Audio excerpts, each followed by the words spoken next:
आप देख रहे हैं देश लाइव, देश की आवाज। आदाब, नमस्कार, सत श्री अकाल। देश लाइव में आपका स्वागत है। मैं हूं सहल कुरैशी। जैसे जैसे लोकसभा चुनाव करीब आ रहे हैं और जिस तरीके से जो देश का माहौल, सियासी माहौल और जो भी हर तरह का माहौल, चाहे वो शिक्षा को मामले को लेकर हो, नाम बदलने को लेकर हो, चैप्टर बदलने को लेकर हो, इन सब के बीच वो बातें दब गई। महंगाई की, अच्छी शिक्षा की, बेरोजगारी की, किसानों की, ये तमाम बातें दब गई।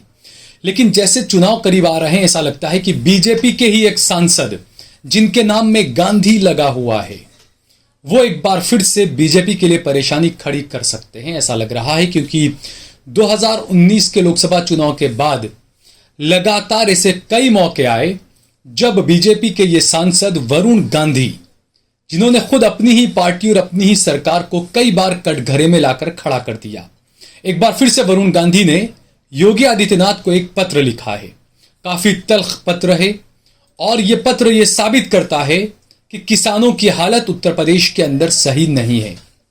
वही उत्तर प्रदेश जहां पर राम मंदिर बन रहा है, वही उत्तर प्रदेश जहां पर राम राज्य होने के दावे किए जा रहे हैं, वहां पर किसानों की हालत सही नहीं है। और वरुण गांधी ने खुद अपनी ही पार्टी के मुख्यमंत्री को इसे लेकर एक पत्र लिखा है। इस खबर पर हम बात करेंगे, लेकिन उससे पहले हम आपको बताएं और आपसे हम ये अनुरोध करते हैं कि हमारा ज्यादा से ज्यादा सहयोग करें। एक निष्पक्ष पत्रकारिता के लिए, दबे कुचले वर्ग का आवाज उठाने के लिए आप हमारा ज्यादा से ज्यादा सहयोग करें।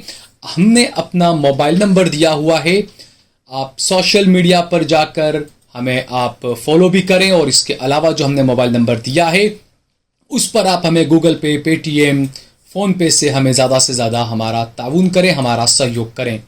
तो हम बात कर रहे हैं वरुण गांधी की।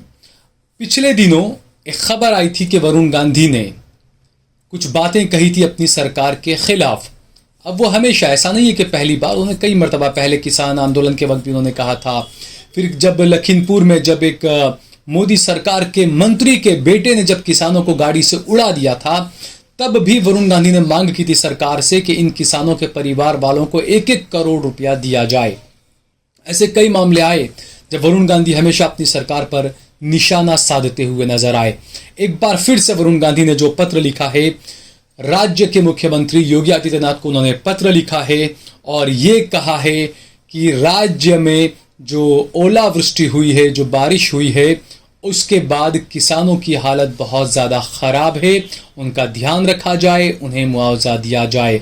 और इसके साथ ही साथ जहां से वरुण गांधी खुद सांसद हैं पीलीभीत, उस पीलीभीत के लिए भी उन्होंने कहा है और वहां के जो डीएम वगैरह हैं उनसे भी कहा है कि किसानों का ध्यान रखा जाए और जो भी मुआवजा वगैरह जो होता है, जो मदद होती है, वो ज़्यादा से ज़्यादा किसानों को दी जाए। पिछले दिनों उत्तर प्रदेश में हुई बारिश को लेकर वरुण गांधी ने यह लेटर अपनी ही पार्टी के मुख्यमंत्री, अपने ही राज्य के मुख्यमंत्री योगी आदित्यनाथ को लिखा है। इस लेटर में उन्होंने लिखा है कि बारिश की वजह से किसानों को जो नुकसान हुआ है वो काफ़ी चिंताजनक है।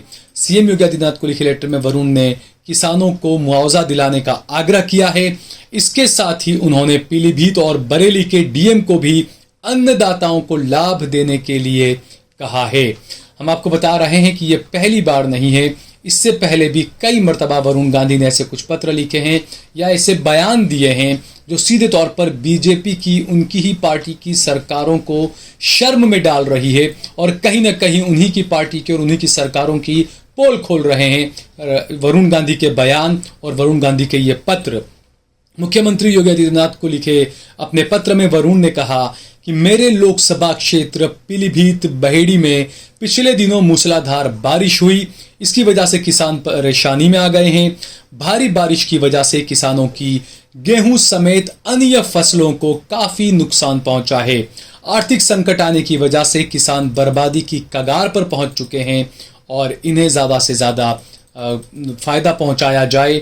और साथ ही साथ उन्होंने जो वहाँ के डीएम उनसे भी कहा है कि किसानों को फ़ायदा पहुंचाया जाए और ये कहा है कि किसानों को बर्बाद होने से बचाया जाए। ऐसे में नुकसान का आकलन करते हुए किसानों को राहत दिलाने हेतु निर्देश दिए जाएं, ये भी उन्होंने मुख्यमंत्री से मांग की है। और जैसा मैंने बताया कि ये कोई पहली बार नहीं है, इससे पहले कब कब उन्होंने किया हम आपको बताते हैं कि जब वरुण गांधी ने किसानों की जो आवाज़ उठाई, ये पहली बार नहीं उठाई है, पहले भी वो किसानों के हक में बोलते आए हैं। किसान आंदोलन लखीमपुर खीरी में हुए थार कांड को लेकर वरुण ने पीएम मोदी को भी एक लेटर लिखा था। इसमें उन्होंने कहा था कि वरिष्ठ पदों पर कई नेताओं ने आंदोलन किए हैं, किसानों के खिलाफ भड़काऊ बयानबाजी की है, जो आंदोलन कर रहे हैं उन किसानों के खिलाफ भड़काऊ बयानबाजी की है, जिसकी वजह से लखीमपुर खीरी में 3 अक्टूबर को ये घटना हुई। और वरुण ने किसान आंदोलन के दौरान मृतक के किसानों के परिजनों को 1-1 करोड़ रुपया मुआवजा देने की भी मांग की थी। वहीं पिछले दिनों वरुण गांधी ने यह संकेत भी दिया था और यह भी कहा था कि वो अगला चुनाव भी पीलीभीत से ही लड़ने वाले हैं। हालांकि जिस तरीके से उनकी करीबी जो बढ़ रही है, प्रियंका गांधी से उनकी मुलाकातें, राहुल गांधी से, और तमाम चीजें जो आ रही है सामने, और दूसरी तरफ इस तरीके से राहुल गांधी के साथ में नरेंद्र मोदी ने और जो उनकी सरकार है, केंद्र की सरकार ने जो चीजें की है, वो कहीं ना कहीं कई सवाल खड़े करती है। तो ऐसे में देखना ये होगा कि वरुण गांधी का अगला कदम क्या होगा, वरुण गांधी क्या सोच रहे हैं। दूसरा, 2024 का चुनाव बिल्कुल सर पर है, अब तैयारियां हर जगह चल रही है, तो ऐसे में कई जगहों पे दल बदल की तमाम चीजें भी होगी। लेकिन सवाल ये उठता है कि बीजेपी ने जो अपना 400 प्लस सीटों का जो टारगेट रखा है, पहले ये कहा जाता था कि उत्तर प्रदेश ही वो राज्य है जहां से सत्ता का रास्ता गुजरता है, क्योंकि सबसे ज्यादा 80 लोकसभा की सीटें जो है वो उत्तर प्रदेश में आती है और हमेशा यहाँ पर 70 से ज़्यादा सीटें बीजेपी ने जीती है। लास्ट 2 चुनाव की अगर बात करें, 2014 की, 2019 की, तो ऐसे में 2024 के लोकसभा चुनाव में क्या होगा। राहुल गांधी पिछली बार अमेठी से हार गए थे, उसके बाद में वो केरल जाकर वायनाड से लड़े। अब अगली बार चुनाव कौन लड़ेगा अमेठी से? क्या जो स्मृति ईरानी है उनके सामने प्रियंका गांधी मैदान में होंगी, या राहुल गांधी ही दोबारा वहां से उतरेंगे? दूसरा, रायबरेली की जो सीट है सोनिया गांधी की, क्या सोनिया गांधी वहां से लड़ेंगी या अब अपना वो घर में आराम करेंगी, वो क्योंकि उनकी तबीयत के बारे में अक्सर खबरें आती रहती है। और जो सवाल उठता है कि अब मेनका गांधी और वरुण गांधी, जिनकी हमेशा अनदेखी की जा रही है केंद्र सरकार की तरफ से, आए दिन उनके जो बयानात आते हैं, तो उससे लगता है कि क्या कहीं ना कहीं कांग्रेस की तरफ अब वरुण गांधी की कुछ करीबी हो रही है। तो ऐसे में ये सवाल उठते हैं कि क्या 2019 के इलेक्शन में जो रिजल्ट आए, लोकसभा के चुनाव में जो रिजल्ट आए और उत्तर प्रदेश की जैसी सीटें जो बीजेपी ने जीती, तो अब 2024 में क्या वही सीटें बरकरार रख पाएगी बीजेपी, या क्या वो सीटों को बढ़ा पाएगी या नुकसान होगा? ये तमाम चीजें अब ये तय करती है कि विपक्षी एकता किस तरीके से होती है। जिस तरीके से बयान, हालांकि वरुण गांधी अकेले से बयानवीर नहीं है बीजेपी में, जो इस तरह के बयान देते हैं, इनसे भी ज्यादा एक हैं जो काफी मुखर रहते हैं, और वो है सुब्रमण्यम स्वामी। सुब्रमण्यम स्वामी ने तो अदानी को लेकर कई बार सवाल पूछ दिए, महंगाई को लेकर कई सवाल उठा दिए, राम मंदिर को लेकर, राम सेतु को लेकर कई बार उन्होंने कांग्रेस की तारीफ की और नरेंद्र मोदी पर सवाल उठाए हैं। तो अभी कुछ महीनों से लगातार वो काफी खामोश हैं। सुब्रमण्यम स्वामी आजकल कहाँ हैं, क्यों खामोश है, ये इसके बारे में कोई कुछ नहीं कह सकता। लेकिन जो राजनीतिक पंडित हैं, जो पुराने लोग हैं, वो ये जानते हैं कि सुब्रमण्यम स्वामी वो रॉकेट लॉन्चर हैं, वो तोप का गोला है, वो नाला है, तोप की वो नाल है, जो कोई कुछ नहीं कह सकता कि वो कब किस तरफ घूम जाए। वो लगातार राहुल गांधी पर, कांग्रेस पर, यूपीए सरकार पर हमलावर रहे 2013 के बाद से लगातार। लेकिन पिछले 2 सालों की बात करें तो कांग्रेस और इसके अलावा गांधी परिवार पर हमला करने से वो बच रहे हैं। लेकिन अदानी को लेकर, अंबानी को लेकर, क्रॉनिक कैपिटलिज्म को लेकर और इसके अलावा दूसरे कई और मुद्दों को लेकर, चीन ने जिस तरीके से भारत की सीमाओं में घुसकर कब्जा किया या बस्तियां बसाई, ये तमाम चीज़ों को लेकर वो कई बार खुद अपनी ही पार्टी के प्रधानमंत्री नरेंद्र मोदी को कटघरे में खड़ा कर चुके हैं। तो ऐसे जो लोग हैं बीजेपी में, जो वाकई में सच्ची बात बोलते हैं, सच्चाई का साथ देना चाहते हैं, सच्चाई के समर्थक हैं, वो ये जो नेता हैं इस तरह के, अगर ऐसे कुछ और नेता बीजेपी में से अगर मुखर होकर सामने आए, भले ही हालात काफ़ी खुशगवार है नरेंद्र मोदी के लिए, बीजेपी के लिए, हिंदुत्व के लिहाज से, कि 2024 का चुनाव आसानी से वो पार कर लें, क्योंकि पिछले 2 दिनों से साउथ से भी लगातार खबरें आ रही है। आंध्र प्रदेश के जो पूर्व मुख्यमंत्री थे कांग्रेस के नेता रेड्डी, वो आज बीजेपी में शामिल हो गए। केरल के एक एंटनी के बेटे अनिल एंटनी, वो जो है वो कांग्रेस में बीजेपी में शामिल हो गए। तो ये जो खबरें साउथ से भी आ रही है, जैसा मैं हमेशा कहता हूं कि इस बार साउथ की राजनीति, दक्षिण की राजनीति बीजेपी के लिए काफ़ी अहम है। और हैदराबाद की अगर बात करें तो हैदराबाद पर पूरा फोकस बीजेपी का इस बार ओवैसी को हराने को लेकर। हालांकि ठीक है, हमेशा वहां का जो जीत का मार्जिन है वो एक लंबा चौड़ा मार्जिन रहता है, लेकिन पहले जो माहौल बनाया जा रहा है हिंदू मुसलमान की नफरत का जो माहौल, तो ऐसे में जो बीजेपी के नेता हैं टी राजा, जो लगातार जो बयान देते हैं नफरत भरे बयान, वो बयान ऐसे ही नहीं आ रहे हैं।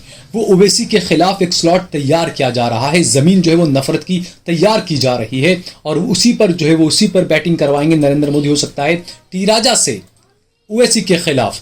तो साउथ की जो राजनीति है आने वाले दिनों में कई सारी करवटें बदलेंगी। कर्नाटक के चुनाव है, ठीक है, बीजेपी क्या करेगी, कर्नाटक के चुनाव में हारती है जीतती है, लेकिन मैं ये मानता हूं कि कर्नाटक के महज एक चुनाव से 2024 का आकलन नहीं करना चाहिए। हो सकता है 2024 का चुनाव बीजेपी के लिए आसान हो सकता है कर्नाटक का चुनाव बीजेपी के लिए मुश्किल हो। लोकसभा चुनाव में जमीनी मुद्दे, बुनियादी जो मुद्दे होते हैं वो राज्य स्तर के होते हैं, माफ कीजिएगा विधानसभा के चुनाव में, जबकि लोकसभा के चुनाव में एक सर्वमान्य नेता हिंदुत्व के नाम पर मोदी को माना जा रहा है। तो ऐसे में देखना ही होगा कि अब क्या होता है। मैं जैसा मैंने बताया कि वरुण गांधी और सुब्रमण्यम स्वामी जैसे कुछ और बीजेपी के नेता अगर निकल कर आते हैं और अगर विरोध करते हैं तो कहीं ना कहीं केजरीवाल जिस तरीके से जो आवाज उठा रहे हैं मोदी के खिलाफ, अनपढ़ प्रधानमंत्री जो बता रहे हैं उन्हें, इस बात को हवा मिलेगी और उसके बाद में एक माहौल तैयार हो सकता है, माहौल तैयार किया जा सकता है जैसा माहौल 2013-14 में अरविंद केजरीवाल ने और अन्ना हजारे ने नरेंद्र मोदी को तैयार करके दिया था। तो 2024 में, क्योंकि मैं पहले भी ये बात बोल चुका हूं कि कांग्रेस पार्टी को, राहुल गांधी को एक अन्ना हजारे की जरूरत है। अब वो अन्ना हजारे कौन होगा ये आने वाले वक्त में पता चल जाएगा।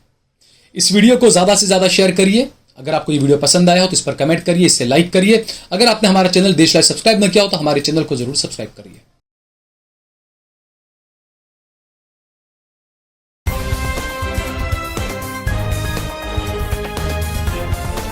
देश और दुनिया की तमाम छोटी और बड़ी खबरों के लिए हमारे चैनल को सब्सक्राइब करना न भूलें और बेल का बटन जरूर दबाएं।